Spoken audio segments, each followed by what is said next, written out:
Cette chronique culinaire vous est présentée par Cuisinez-vous. Trouvailles cuisine, inspiration, conseils et réponses à toutes vos questions. Cuisinez-vous, 709 rue Saint-Thomas, Joliette. Ah, certainement, on parle bouffe. Johan Duroy, notre spécialiste. Bon matin, Johan. Bon matin, Sylvain, ça va bien? Très bien, et toi? Très bien, merci. Tu es bien accompagné ce matin? Oui, et de trois. Donc, on va clôturer le chapitre compétition des apprentis de la Société des chefs cuisiniers pâtissiers du Québec. Donc, je suis accompagné de Bruno Gagné, donc, qui est le président sortant de la Société des chefs cuisiniers pâtissiers du Québec, le président conseil, VP et directeur de la région de l'Ouest de la Société des chefs cuisiniers pâtissiers du Québec. Il est aussi chef au Parfum de la Nature et aussi enseignant à l'école hôtelière de la Naudière. Ben oui, on le connaît bien.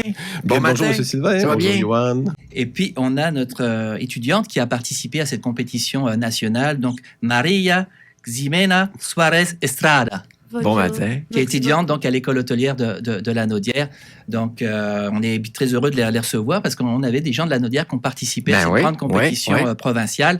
Je rappelle, Société Chef, c'est un regroupement professionnel de cuisiniers, pâtissiers et membres professionnels. C'est fondé en 1953. Il y a 3 grandes régions, l'Est, l'Ouest et le Sud du Québec. Et puis, c'est la promotion de la cuisine du Québec et d'œuvrer à son développement culturel, humain et professionnel. C'est ça sa mission. Elle joue un rôle rassembleur au sein des acteurs et des partenaires de l'industrie, je te dirais bioalimentaire. Donc, tout ce qui a trait à la cuisine, au chef, à la restauration. La compétition des apprentis, on a eu le gagnant en pâtisserie, chocolaterie et la gagnante, oui, et puis le gagnant en cuisine. Ouais.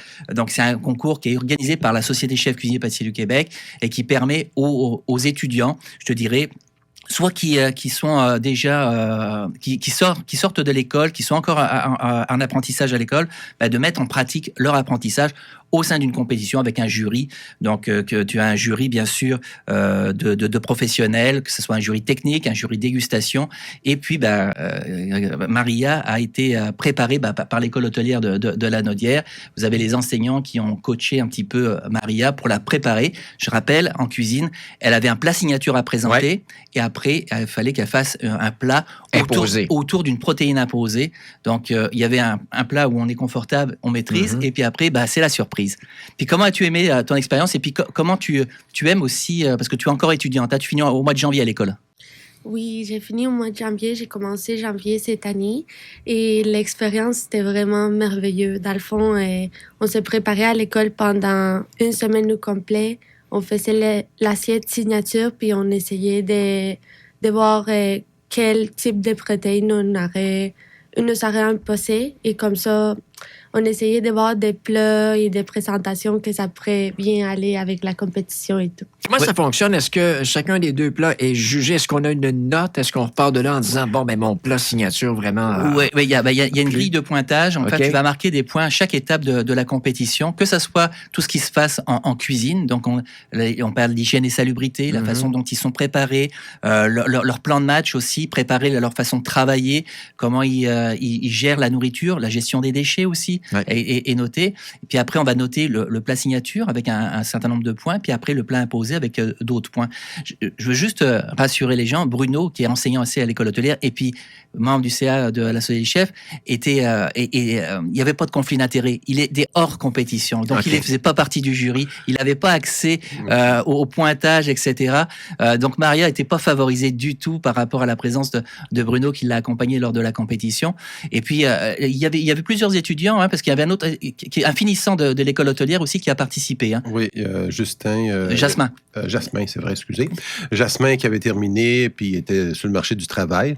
Alors, je l'avais contacté parce que lui, il aimait ça faire des compétitions et il a participé. Ça faisait à peu près 3-5 mois qu'il avait terminé. Là, et il avait participé, il aimait ça. Fier de vos élèves? Oui, c'est le fun parce qu'on avait quand même 2 élèves dans la compétition. 2 représentants de la Naudière, pour tout le Québec, là, dans toutes les 11 écoles dans le Québec. Ce que je rappelle, à l'école hôtelière de la Naudière, il y a formation en cuisine, formation en pâtisserie aussi, et puis une formation en service aussi.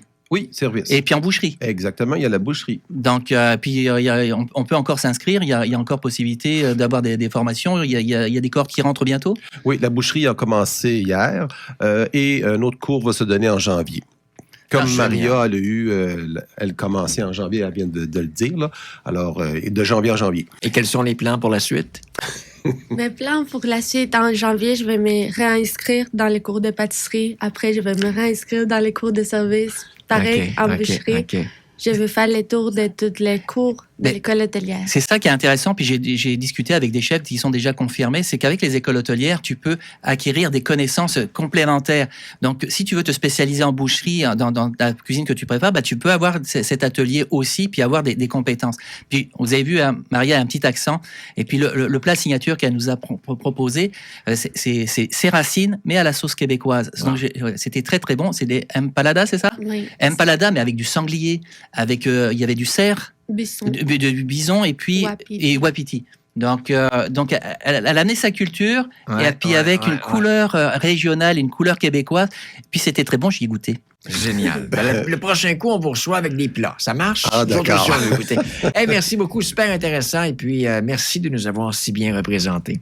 Un plaisir. Merci. À la semaine prochaine. Ça marche. Salut, bye-bye. Cette chronique culinaire vous a été présentée par Cuisinez-vous, une magnifique et grande boutique vous offrant plus de 15 000 produits avec toujours le meilleur rapport qualité-prix. Cuisinez-vous à Joliette au 709 rue Saint-Thomas.